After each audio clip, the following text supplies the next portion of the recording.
Hi, Rika. Welcome. Hi there. Thank you. How are you doing? Not too bad, thanks. I'm sorry I'm not on video. I wasn't even on audio just because my husband and daughter are busy playing Nintendo Mario something or the other. Ah, bless you. Don't worry. Yeah. Hi, Tracy. How are you doing? I'm muted, sorry. That's all right. Nice to see you. Thank you. How are you? Yeah, all good, thanks. We're very excited, aren't we, Catherine? We are indeed, yes. So am I. Good. So I'm going to pop you back on mute, lovely Tracy. But if everyone wants to just maybe pop where you're from in the chat box, and that'd be lovely. And don't get too comfy because we are going to be asking you questions. So yes, it's very much going to be interactive. So Solihull. I know it well, Rika. I went to school in Solihull. And Tracy's near Reading. There you go. St Martin's. St Martin's in Solihull. But I live in Leamington, which is not very far away. I'm just unmuting myself. My husband works in Leamington. Really? Oh, it's such a small world. It is. Oh, no problem, Tracy. Good idea. And welcome, Nicola. Thank you. Hello. Hi, Nicola. Good to see you. Yeah, and good to see you too. It's nice to see Tracy in here as well. Yeah, absolutely. Are you all right, Helen? Yeah, all good, thank you. I'm sorry, I'm on letting people in. So do forgive me. No, that's fine. Yeah. So hey to everyone who's just joined us. If you'd like to just let us know where you're from in the chat, that would be lovely.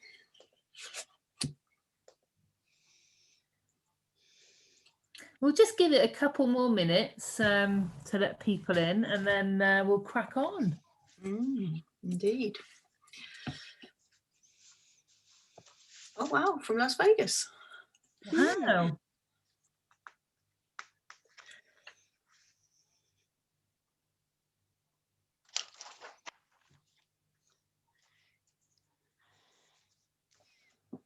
You know, I've learnt the delights of using a rocket book for notes. A what book? A rocket book. So you write on it like your handwriting, because I'm still the old-fashioned school in that respect, but then you scan it in and it saves it electronically. Oh, brilliant. Okay, that sounds like a good thing. Hello, Melanie, as well. Hello, Claire. Hello, Alia. Nice to see you. Hello, Helen. Another Helen. It's, you know, there's quite a lot of us, aren't there? A lot of Helens around. Indeed. Let us know where you're from in the chat box at the moment, and we will start in a moment.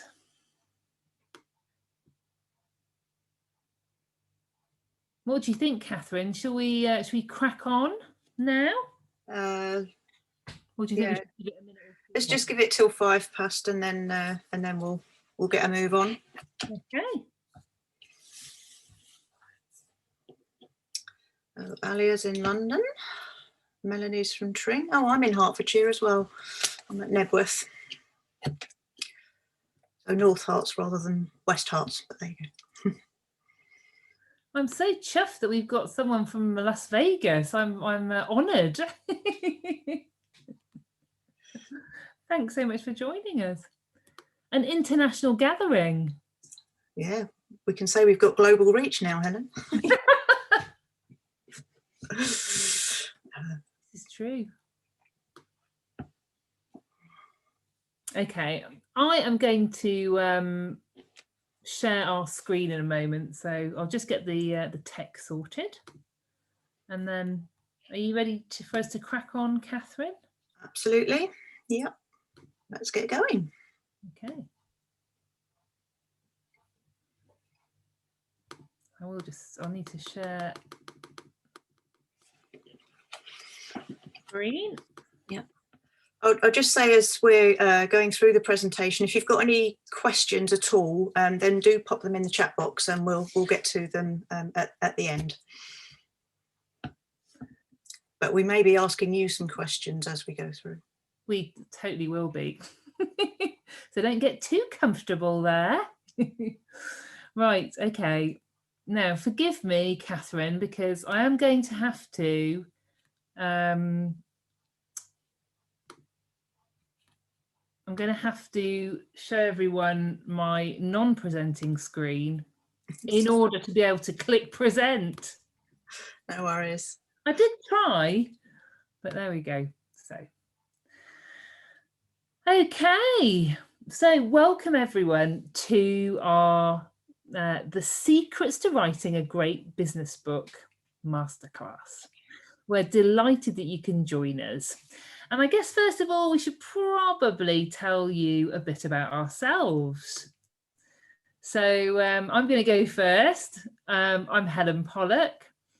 I am an Amazon best-selling ghostwriter, a business book coach, and a recovering marketer.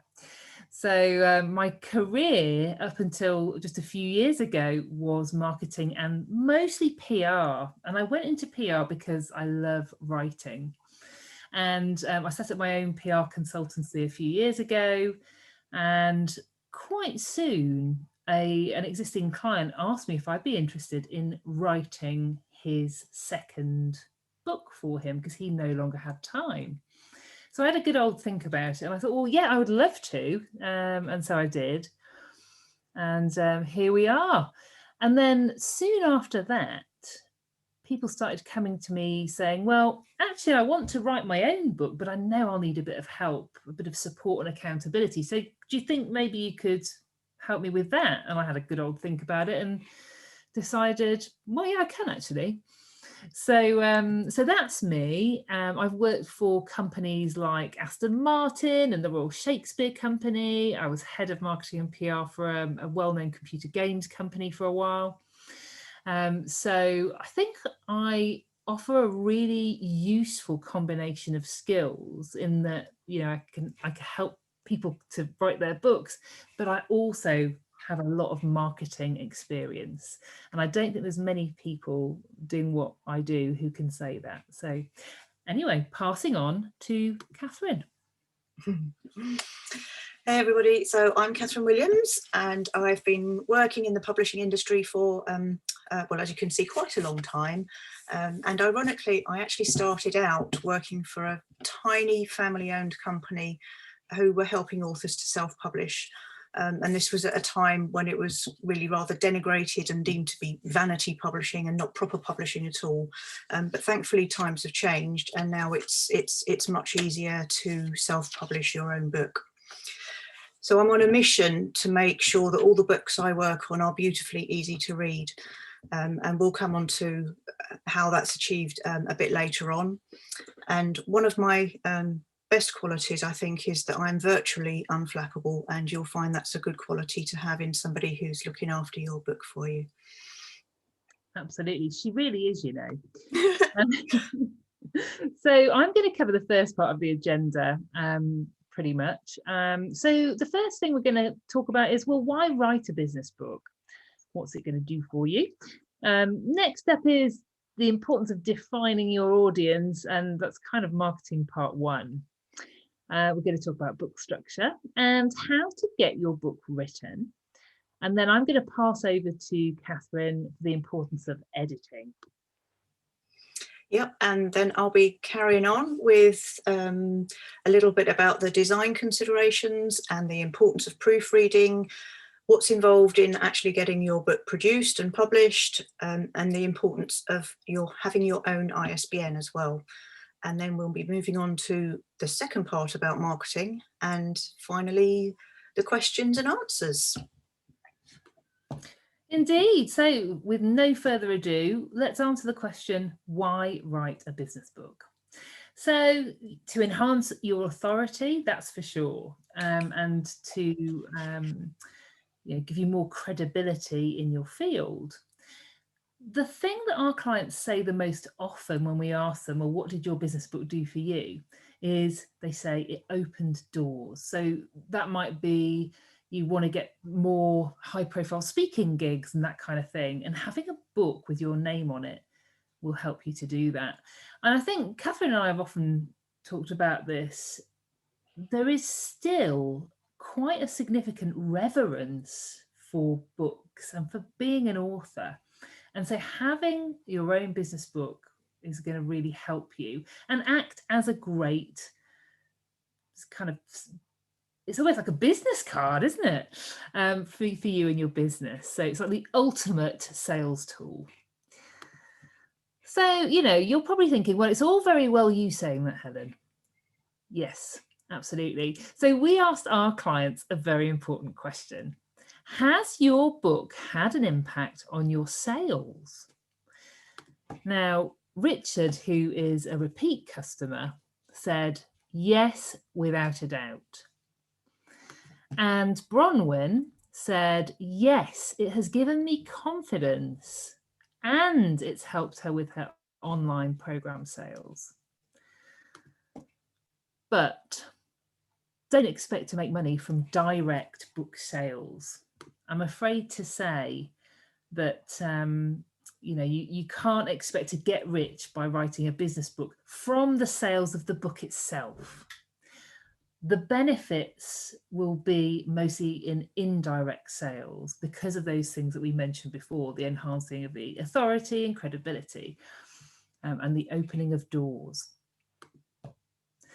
Now then, I think I'm feeling a little bit evil. So, so I'm going to ask a couple of people. I'm going to just switch my screen so I can see everybody. I'm going to have to resize my window to see you all. Now then. There we go. Yeah, oh, you're all kind of popping in there. Okay, so I'm going to start with, I think it's going to be Melanie Thompson. I'm going to ask you to unmute yourself. And Melanie, can you tell me, do you know who the audience is for your book yet? And no worries if not, just tell us.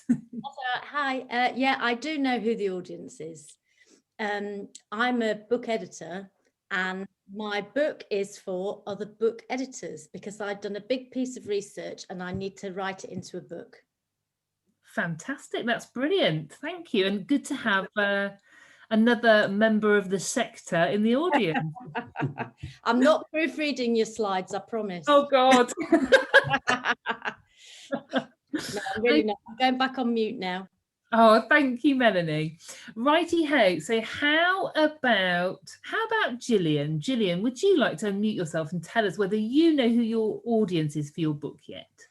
Absolutely. It is my ideal client. So I am a small business owner. I have a marketing company specializing in video marketing. So I'm writing a book about video, using video. So basically it's going to be for small business owners and be a lead generator to ultimately get my services. So that's what I'm planning to do. Fantastic. That sounds perfect, Gillian. Righty ho. So who else should I choose to be a victim? I'm going to choose one more person. I am going to choose, how about Mark, who is our only gentleman thus far this evening? Mark, do you know who your audience is? Do you want to unmute yourself? Hiya. Hello. It's a good question. It is a general all-purpose self-help. It's not a business book as such. It's more a self-help book for getting things done, for achieving your goals. So it can be applied to businesses, or it can be applied to yourself. Fabulous. Okay.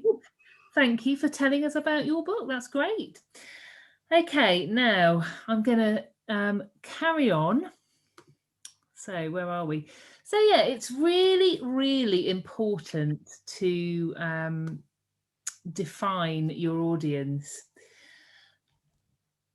And people don't like doing it often, but we really do need to do it.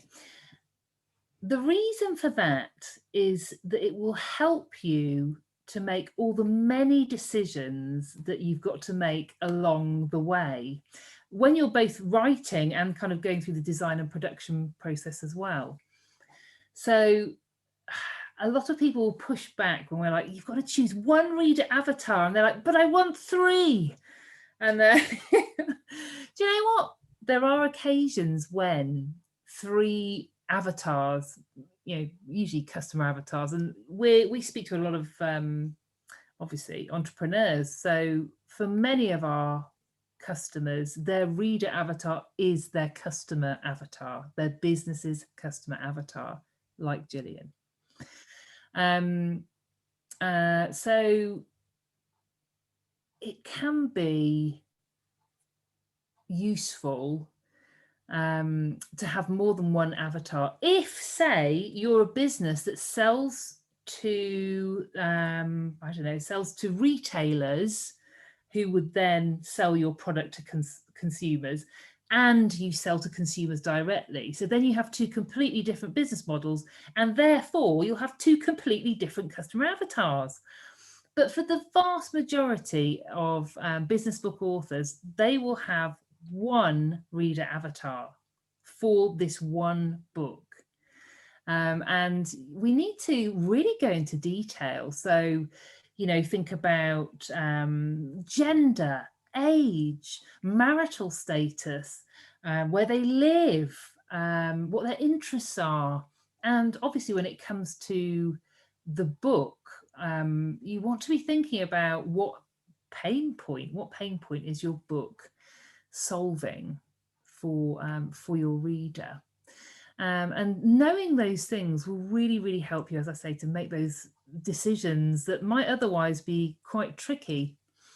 So do it. Now, we can't really write our business book structure. And when I say business book, really it's non-fiction here. We can't really start on our book structure without knowing our reader avatar. We also need to know exactly where this book is going to fit into your own personal and professional goals. And with those 2 different pieces of information, then when you're faced with different decisions, you should find it quite easy to answer those. There shouldn't be too much agonizing about formats or, I don't know, cover design even, because you'll know, yes, that's the kind of thing that would appeal to my target audience, and this is what I want my book to do for me. So yeah. Okay, so your table of contents, which we often refer to as your book skeleton, is going to act as a roadmap for your book. So if we have the reader avatar, we know what your goals are, then we can start to take things a bit further and think, okay, so what do we expect the reader to know before they pick your book up? And what do we want them to know when they put it down? And once we've got that end point and we know the starting point, then we can start to work backwards and plot the points along that journey, your reader's journey. And if we write that out, then we can effectively transpose that into a draft table of contents. So it's a conversation I often have with clients. If they're struggling to work out what the subject of their book should be, because so many of our clients, they're entrepreneurs, they're very creative people, they've got loads and loads of ideas, too many ideas, and they find it quite difficult to narrow them down and think, okay, yeah, I'll write my book about this. I'm going to plump for it, and this is what I'm going to write my book about. Very often we have quite long conversations with clients working out what their first book should be about, because you can write more. So it's really helpful if you're struggling to think about where you want this book to take you in your business. So don't write for today, don't write for yesterday, write your book for tomorrow. And that's a really just very easy but very effective tool to use when you're thinking about what to write about. Okay, so get your book written, she says. How easy. Now, the thing that you need to do, the key to getting your book written is to have that draft table of contents sorted. So you've got your roadmap. Now, if I tell you that the average non-fiction or business book is 30 to 50,000 words, and if for the sake of argument, we say, right, let's take 10 chapters, an introduction, 8 chapters in the middle and a conclusion, then we'll know that if we can write 3,000 to 5,000 words per chapter, we'll be on the right track. And again, we can break those chapters down further. You will still need, for each chapter, you'll need an introduction, you'll need a conclusion, and you'll need the kind of meat in the middle. But when it comes to business books, there's a really simple chapter structure that tends to work, because we're usually teaching people how to do something. And if we are, then a really great structure is teach people theory in the first part of chapter. Show how the theory is used in practice in second part of chapter, either through case studies or perhaps personal anecdotes. Third section of the chapter, get the reader to apply that knowledge to their own lives with some sort of exercise, or it could be a checklist, that kind of thing. And also we know from experience that you really need to schedule time in to get your book written. If you just kind of vaguely put it on your to-do list, like I've got like all this stuff to do today and I'm writing my book, is going to go on the end of that list. Unfortunately, it does rather tend to slip off the bottom. So we heartily recommend that you schedule regular time in, and not only that, but you stick to it.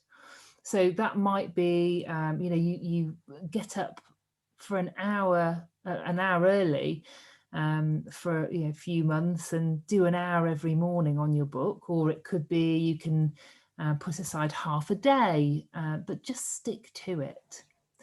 You know what? If you cleared your schedule completely and you had your book skeleton sorted, you could actually write your book in probably like a couple of weeks. But unfortunately, the vast majority of us do have this thing called life to fit in around that. So I know it's not always that easy, but the average time to write a non-fiction book would be around 3 to 6 months. So, in terms of getting your book written, how can we help you with the writing side? Well, I project manage the writing side of things. And if you know you haven't got enough time, or you're not confident about your writing, then ghostwriting could be for you. Imagine that, if you work with us in any capacity, you could have your book written within 90 days, which is pretty amazing. And certainly will mean that you won't be sat here this time next year thinking, oh, that book, I still haven't written it. But book coaching is when an author wants to write their book themselves, but they know they might need a bit of help and support and perhaps accountability, as well as the tools from working with your coach to create that structure, map out your chapters and get you sorted with the formula that then you can just apply to the other chapters as you go along. So yeah, it's resources, useful resources, tools and accountability with book coaching. That's what that's about, really. And then we also have an online writing course, which is effectively the written resources that you get with book coaching without the the book coaching, the one-to-one support. So I am now going to pass you on to Catherine, who is going to talk about the importance of editing. Thanks, Helen. Okay, so you've got your book written, and now we need to proceed on to the next part of the process to actually get it published. And the next part of the process is editing, and I cannot stress how important editing is.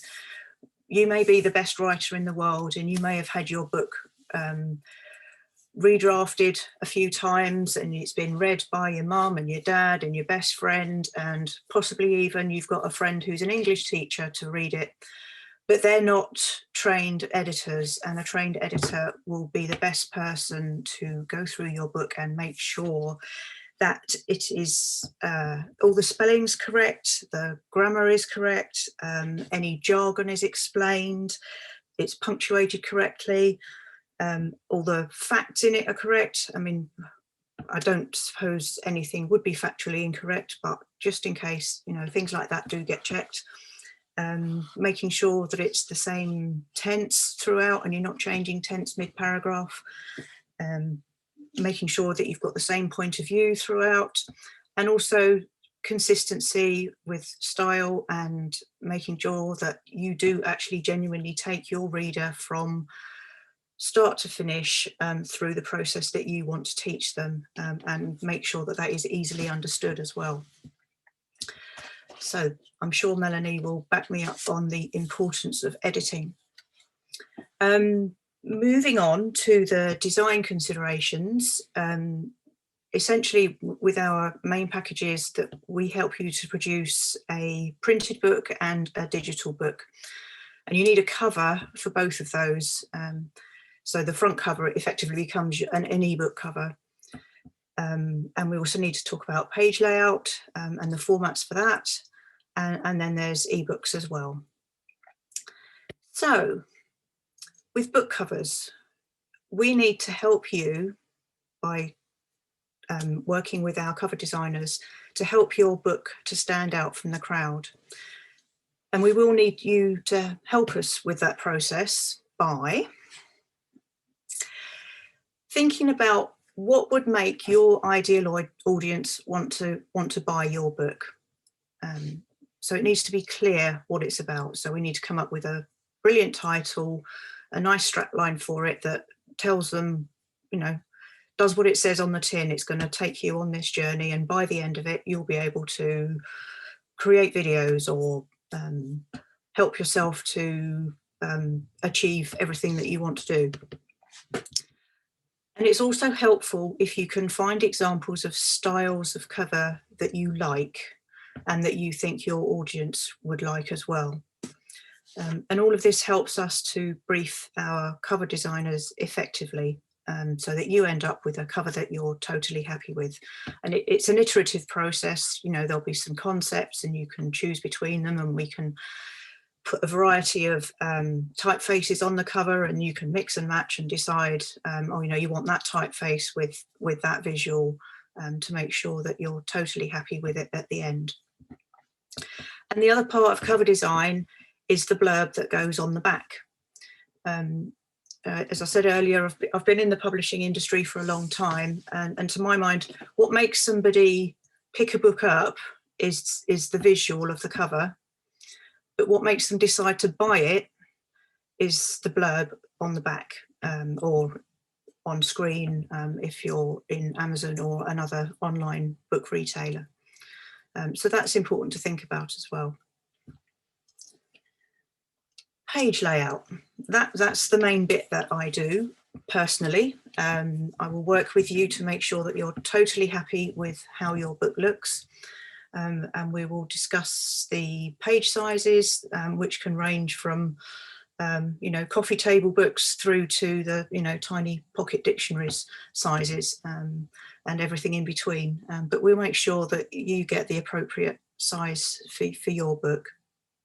Obviously, if your book is 80,000 words, we're not going to choose a very small format because you'd end up with a lot of pages, and that affects printing costs. We'll make sure that any images or tables or pull quotes are done appropriately and in the right place and with the right captions and all that kind of thing. And I need to talk to you about white space as well, because white space, as I hope you can see on these lovely slides, is every part as important as the text and the images on the page. And it's not just the margins around the edge, which are needed to, in a printed book, at least, to enable your reader to actually hold the book comfortably and to make sure that they don't have to break the spine of the book to read what's down the centre. And we'll also work with you on the typography. You may have a particular typeface that you use as part of your branding. So we'll make sure that we incorporate that in some way so that it fits in with your branding. And there are also certain publishing standards that it's best to adhere to. And I just mentioned that because I know what they are and you don't need to worry about them unduly. But just so you know that your book is going to look every bit as good as anything else that's been published by traditional publishers. And then there's ebook layout. The main problem with ebook layout is that your book won't look the same in digital format as it does in the printed format, unless you go for what's called a fixed layout. And ebooks are wholly device dependent. People can, if they've got a Kindle or they've got the Kindle app on a tablet or another ebook reader, they can choose which typeface they want to read it in. So it doesn't matter whether you've set it in one typeface, your reader can read it in a different one. So your book won't look exactly the same. And there are two main formats: reflowable, which hopefully is kind of self-defining. If somebody zooms in, then the text automatically reflows onto the subsequent pages. And we make sure that any images or tables and things like that will stay with the relevant text. So you don't need to worry about that. There are three different main formats: EPUB, which is kind of the generic digital book format that will go to any ebook retailer. KPF is specific to Amazon and Kindle Direct Publishing, and Mobi is the old format that used by Amazon, and they can be needed for people who are still using older models of Kindles. But we'll supply you with all of those so that you don't need to worry. And next, it's the importance of proofreading. Again, this is another stage that is essential. It's always done with our process after the page layout has been done. So you would be supplied with a complete proof of your book to review, and we'll obviously also send it to one of our proofreaders. And it doesn't matter how many times you've read your book in its text format, whether that's in a Word document or something else. And you might have had beta readers and several other people amongst your family and friends reading it. I can guarantee that once it's in its page layout, spelling errors, typos, and maybe punctuation errors, they will appear. I can guarantee it, because in 25 years of working in publishing, I have never yet worked on a book that didn't need a few corrections after the first proof stage. So we will make sure that it gets carefully proofread and all those corrections are taken in. And you would, of course, have the opportunity to review the proofreader's suggested amendments and to accept them or to say, no, I want it left exactly as it was. So proofreading, sorry, Helen, too quick. Let me go back one. Yeah, proofreading. It's another pair of trained eyes on your book to make sure that it's the best it can be. Right, next slide now, please, Helen. So once all that's done, we've got it all ready, it's been proofread, the corrections have been taken in, and you're absolutely happy with everything. And then we will output what's called a print ready PDF that will be sent to wherever you're going to get it printed. And I'll talk about printing in a moment.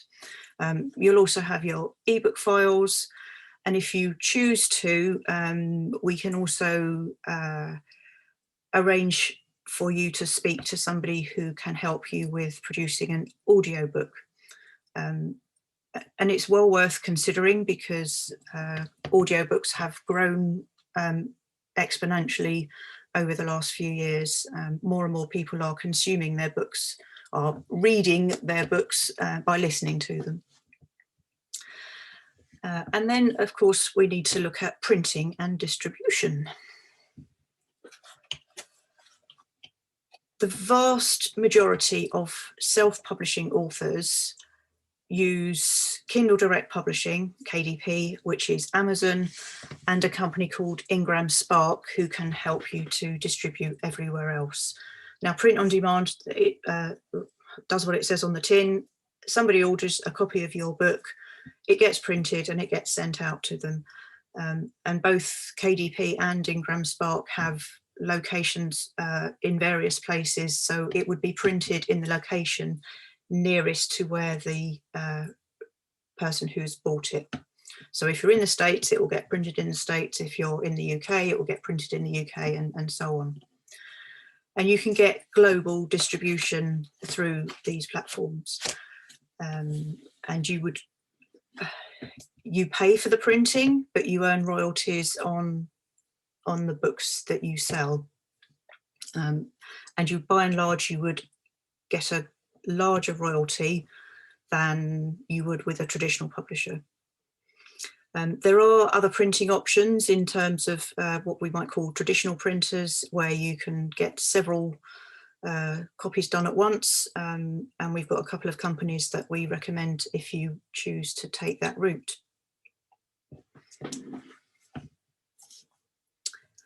And the next thing to let you know about are ISBNs. That stands for International Standard Book Number.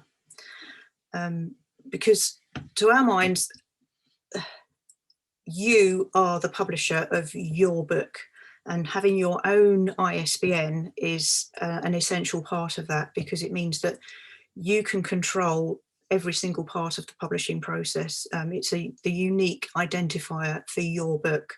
There are some other companies around that say they will provide you with a free ISBN, but in all likelihood they've got a big block of ISBNs that are assigned to them and not to you. So we think it's very important that you have your own ISBN to maintain that control. You would need a separate number for each edition of your book. So if you have a print edition, a digital edition and an audio edition, then you need 3 numbers. But we always include in our packages a block of 10 ISBNs, which we can purchase for you through Nielsen in the UK or Boca in the US. And those are the main agencies for supplying ISBNs. If you're lucky enough to live in Canada, I believe you can get them free, but not in the UK or the US. You do have to pay for them. And weirdly, it's cheaper to buy a block of 10 than it is to buy 2. So that's why we would buy a block of 10. But they never expire, so any unused numbers can be assigned to books that you might write in the future. Catherine, can we just explain why it's important for self-publishing authors to have control of their ISBN? Because I think what people might not realise is that if you go to one of these companies that says they'll give you a free ISBN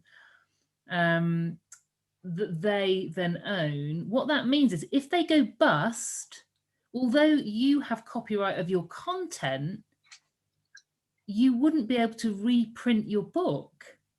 If the company that holds your ISBN has gone bust, if you fall out with them and you want to maybe create a second edition because you want to update it, you wouldn't be able to access that first edition. yeah, you'd have to get it, you know, completely reset and From scratch.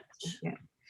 So that's the importance. That's why it's important to have that control over your own ISBN. We believe if you're self-publishing, I'm going to mute myself. Indeed. Okay, well, it's back to you actually now, Helen. So it's marketing part 2. So it is. Here we are already. So I just want to talk a little bit about the importance of building an audience. And we say that you should start building your audience before you put pen to paper, if possible. And certainly, you know, when you start writing a book, also start building the audience for that book at the latest. So because marketing your book is so important, the reason why many self-published books fall flat is because their authors haven't built an audience for their books. So for everyone who signs up with the BizBook Foundry, we offer a free 20-minute call with the fabulous Kelly Weeks. Now, Kelly was head of digital marketing at Hodder and Stoughton and also held a senior marketing position at HarperCollins. So she really knows her stuff about book marketing. As you know, my background is marketing and PR, but book marketing is quite a specialist area. So of course, I will always help people to understand their avatar and think about building their audience. So I can certainly give some great advice about that. But Kelly is fantastic. So everyone gets a free call with her, and she also offers various services as an optional extra to our clients, and we'd highly recommend her. And she's surprisingly reasonable, bearing in mind how incredibly experienced she is. So there we are. So in terms of building excitement for your book, you really need to be talking to your audience about that book from the outset. So one of the things that we do is, you know, we create the reader avatar with our clients, and then we go and test our assumptions by doing some audience research. So we need to make sure that what we think is what our readers want is actually what our readers want. So we do some audience research, and that's a great way of starting to build excitement about your book, because you can ask, ask your people on social media or on your email list, what do you want to see in this book? What formats are you interested in? And that kind of thing. So I also want to just make you aware that you do need to have quite a significant platform in order to successfully launch a book. And that is something that's now expected by traditional publishers too. I don't want to step too much on Catherine's toes here, because she is going to talk about that in a moment. But just to let you know, now I know Mark was talking about his self-help book, and so he probably knows about Hay House, which is a publishing house that is particularly well known for self-help books. Now, if you go onto the Hay House website, they will only accept sort of book pitches through an online form. And if you can find that on their website, it asks how many people are on your email list, and it gives you an idea of the numbers they're expecting.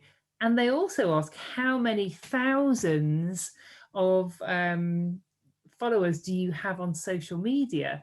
Now, they're a traditional publisher, and they're expecting you for your non-fiction book to bring a significant audience with you. So that's just really worth bearing in mind. Whether you're self-publishing or not, you will still need to build your audience.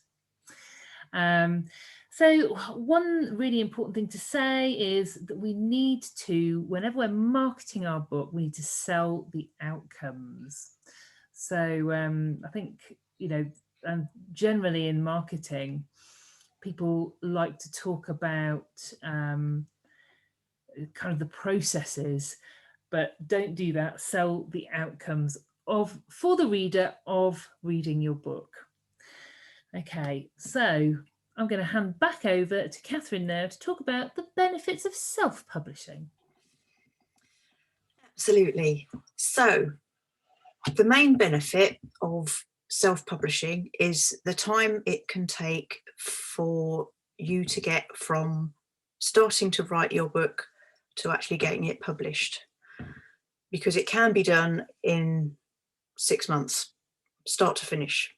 You've got the idea, you know you've already got your audience, you start writing, maybe with book coaching with Helen, you can get it written in about 12 weeks, and then the design and production process would take about another 3 months after that.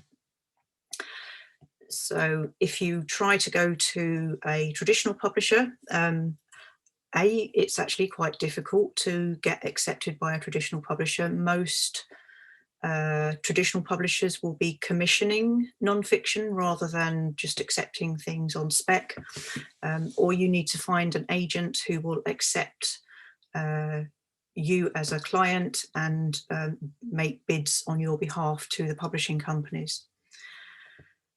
And then the next benefit is control, because you have absolute control over your book, how it looks, how it's promoted, how it's designed, what price you set for it, and all the rest of it.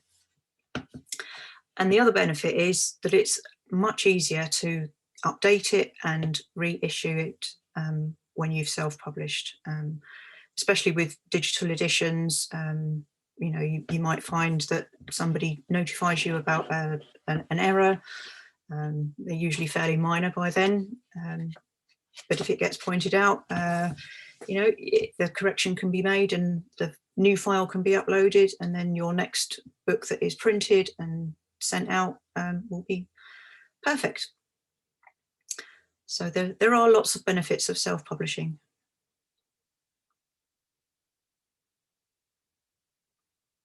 Okay, so sorry about that.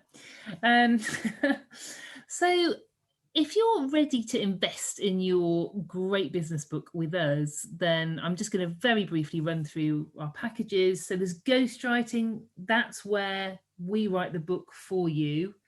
And our service is from idea to final file. So it's everything, it's all the writing, all the design and production, and we'll even upload those final files to whichever platforms you'd like us to.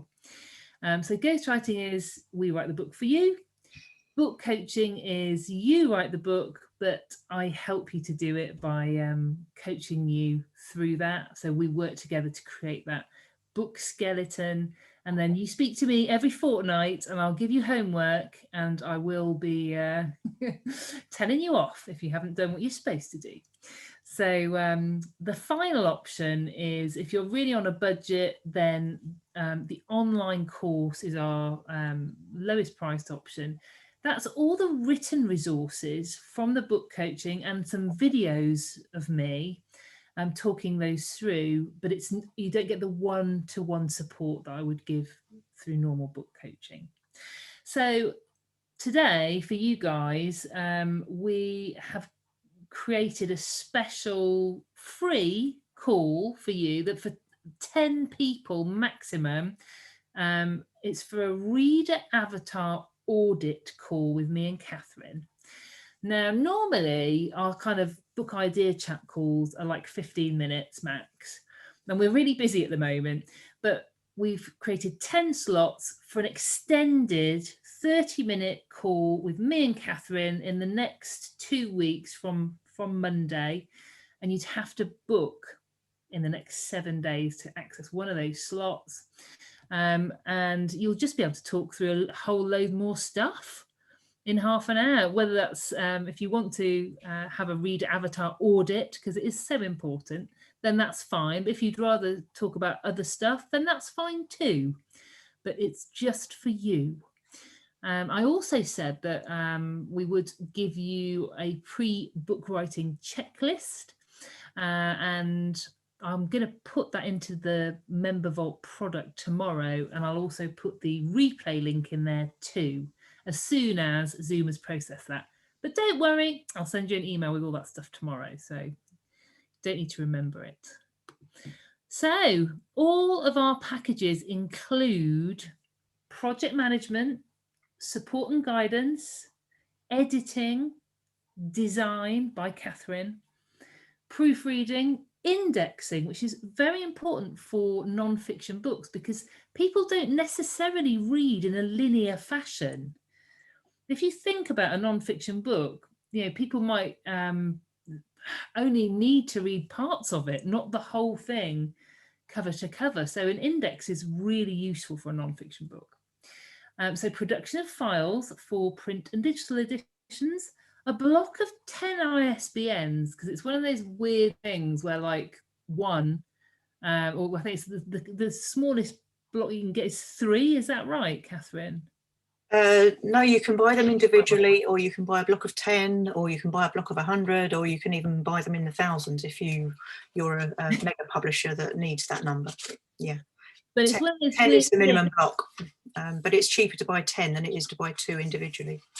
Yeah, so it's one of those odd things where it's cheaper to buy the bigger amount, but anyway, but that's great because then if you've got, you know, a print version, an audio version and an ebook version, that's 3 already, and then if you update them, that's going to be a new Yeah, they have to be significantly amended in order for it to be a second edition, and therefore needing a new ISBN. Yeah. So we'll also upload the files for printing and distribution. So now we need to answer some questions. So I think, should we take the questions in the chat box first, Catherine, and then we'll go and we'll look at some of the ones that people asked in the pre-work questions. And thank you to those of you who did that. I'm going to stop the share now. There we go. Yay, we're all back again. Okay. So Tracy Hooper's got a couple of questions. First one is, it's probably more for you to answer, Helen. She has a friend who's recently finished writing her book, and she was incredibly worried about discriminating against anybody. So she said it couldn't be aimed at one gender or one type of person, and she'd love to know our thoughts on this. Just no. Just no, Tracy. Tell her to chill out. You know, then you wouldn't be able to have a business that was aimed at one kind of. There wouldn't be such a thing as a customer avatar, let alone a reader avatar. That's no problem at all. Now, funnily enough, I often talk about when I talk about avatars, and I forgot to give you my killer dartboard analogy, so I'll do that now. So people are often really worried about choosing a really tight customer avatar because they think then other people won't buy from them. But that's just not the case. And I felt that myself, despite being a career marketer up until a few years ago. I was really nervous about changing my LinkedIn profile headline to say, helping women entrepreneurs to tell their stories. Oh, I was really worried about that. I didn't want to put men off because I've got plenty of male clients. And do you know what? In actual fact, it didn't put male clients off, and they still come to me because when you create a customer avatar or a reader avatar, that is there to help you really to speak to your ideal reader or client more effectively. So they're like the bullseye in your dartboard, but the other rings on the dartboard will still buy from you. So if that's a concern, put that one to bed. In terms of discriminating against anybody, I just no. Sorry, Tracy. It's a non-concern. She really doesn't need to worry about that. It's not going to be discriminating against anybody if she is has picked a reader avatar. The danger is in marketing to try to be all things to all people, and you will find that that will not be successful. So for me, when I plumped for, yes, it's, helping women to tell their stories, that was, that's my passion, and I'm going to say it. And crikey, immediately I started getting people, the right sort of people coming to me. But as I say, it also didn't put, men off, or, women who were slightly younger than my avatar, whatever. So don't worry about that. And Tracy had another question, was about using brand colours and styles on your cover. I would say yes, if your book is to help promote your brand, it makes absolute sense to make sure the cover uses your brand colours, so that it fits in with your branding. Yeah, definitely. And like I said as well, with typefaces, if you've got a brand typeface that you use in pretty much everything, then we can make sure that's incorporated as well. Brilliant. Okay, so I hope that answered your question, by the way, Tracy. So I'm going to share the screen again, because there are a couple more questions from the pre-work which were interesting. I just want to make sure that we've answered those. So no, I don't need to share them. I can just read them out. So Melanie, I know you were asking about costs and timescales, and I hope that we've answered those questions. If not, just let us know in the chat. Or maybe you want to unmute yourself and let us know. What would you prefer to do?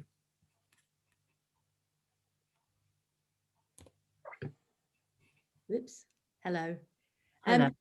Yes, I was wondering actually, because the packages look lovely, but most of that I think I can personally deal with. It was more the production side that I would need help with. So do you have a separate package that just is that bit, not the writing bit?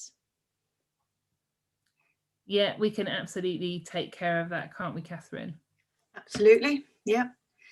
Yeah, we can certainly give you a custom quote for doing that. Yeah. Yeah, lovely. No worries. So I've got a question from Claire here now, and I know Claire. Claire is a friend of mine, and Claire is an aspiring fiction author, in actual fact. So I hope you found some interesting facts and figures and such like during the call. So any top tips on creating a significant platform prior to completion of your book? This terrifies me. So, I mean, if your book was picked up by a traditional publisher and it's a fiction book, you wouldn't need to worry so much about that, Claire. But if you end up self-publishing your fiction book, you absolutely would need to. Yeah, in terms of building a platform, the keys to successful marketing of any product or service, whether it's a book or whatever, are consistency and relevance. So what you want to do is you need to find that reader avatar, and you need to be putting out relevant content for them. So I guess the tricky thing is, I think you're sort of young adult fiction, isn't it, that you're thinking about? Now, this is not my specialist subject area, but it's building a community really around the subject matter of your book. So could you maybe, in your case, could you create a community that was about kind of exploring history for young adults? I don't know, something like that, but it's about building a community that's then receptive when you're ready to share your book, no matter what kind of book it is. Yeah, and you need to know where they hang out as well. Yeah. So there's no point putting out loads of content on LinkedIn, because that's not likely where your audience is going to be, but they may well be on Instagram. So it's, I think it's a question of, choose your platform wisely as well. Make sure that you're putting your content out on the one that's relevant for them. Yeah, I mean, like maybe a Facebook group. Yeah, TikTok. I was thinking that, Nicola. Yeah, TikTok might be it. Okay, thank you. Thank you. That's really helpful. That's really helpful. Because I think maybe a Facebook group, Claire, could work. So it's 13 plus. Yep. So I don't know, but that might be a question. I know. I think I've pointed you in the direction of my friend's fiction writing Facebook group. Yes, that's brilliant. I will definitely. Thank you so much. That's really helpful. No worries. And, and she is, published several fiction books, and there'll be people in that group who can offer loads of advice. So hopefully that helps. Yeah, Instagram, Hania, yes, absolutely.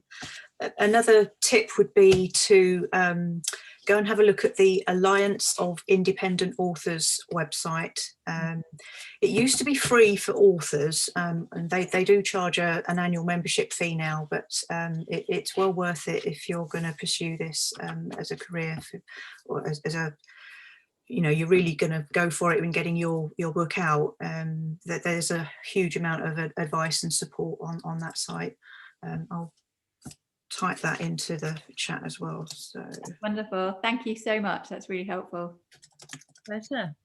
Right, so I'm just going to very, very quickly make sure we've answered all the questions from the pre-work as well. So Shikta, who hasn't joined us this evening, asked how to get a publisher to say yes. Well, as Catherine mentioned, actually for non-fiction, the chances are not very high. Most non-fiction is commissioned, so that's going to be a tricky one for non-fiction writers. So Rika was asking about how to write in an attractive way. And I guess, from my perspective as a writer, again, that's about understanding my target audience, because what's attractive to one group won't necessarily be to another. But obviously there are some common things, like common things. You want writing to be lively, engaging. And the biggest problem that I come across when I'm reviewing clients' work is things are too wordy. The copy's too wordy. If in doubt, take it out. That's what I say. You don't want any redundant words, and for that matter, you don't want any redundant sentences either. So make every word count for your audience. I think I'd also say, especially if you're a sole trader, solopreneur, you want to show a bit of personality in your writing as well. Yeah, don't be frightened to. There's this weird thing where people sometimes in writing suddenly go all like professional robot. You know what I mean? They're like, oh, I can't show personality. Please show personality. And a great, well, actually, I'll send an email out about this next week about a client of ours who was unsure about doing something really quite different for her book, but she stuck with it and it was worth it. So I hope that answers your question, Rika. And then Jane Emmington, who also couldn't make it tonight, asked how to get published, the process needed to publish a book, and I hope we've kind of gone through that, and also the ideal size a book should be. Well, I mean, again, that kind of depends, Catherine, but the standard book size is? There are lots of standard book sizes. Probably the most common format that I work with nowadays is 6 by 9 inches. Kindle Direct Publishing and Ingram Spark seem to work with imperial sizes rather than metric ones. But I've also worked on books that are 5.5 by 8.5 or 5 by 8, and you know, those are the kind of middle ground sizes. We're unlikely to be doing coffee tables books or tiny little pocket books. But yeah, somewhere in the middle. And then finally, we had a question from Jane Hume, who was asking, I think her biggest concern was getting started and scheduling enough time. And again, you know, I hope we've answered that for Jane, but it is just, well, like marketing, same for writing a book, being consistent, it's sticking at it. So yeah, so are there any further questions at this point? Let us know in the chat box.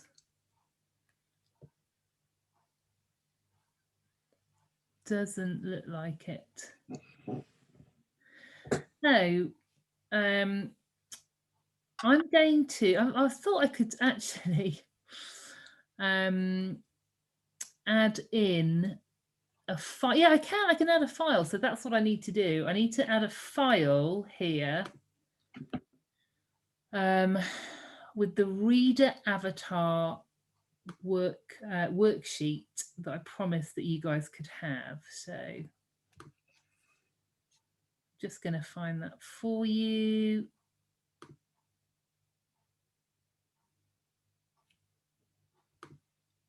Right. Sorry, I'm just going through all the allow. Allow this, allow that. I'm nearly there. You'll be sending it out in an email as well, though, won't you, Helen? I will. But I am nearly there.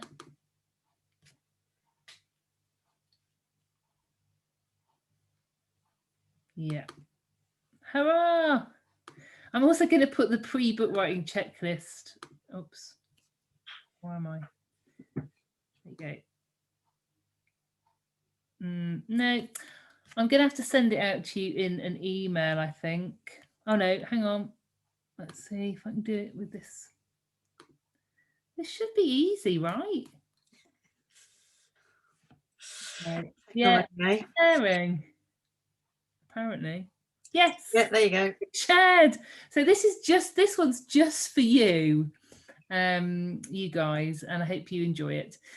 We'll be sending an email with the replay details and also a link to book that special reader avatar audit call, which doesn't necessarily have to be about that, but it is half an hour with me and Catherine. So thank you so much for attending, and I hope you found it useful.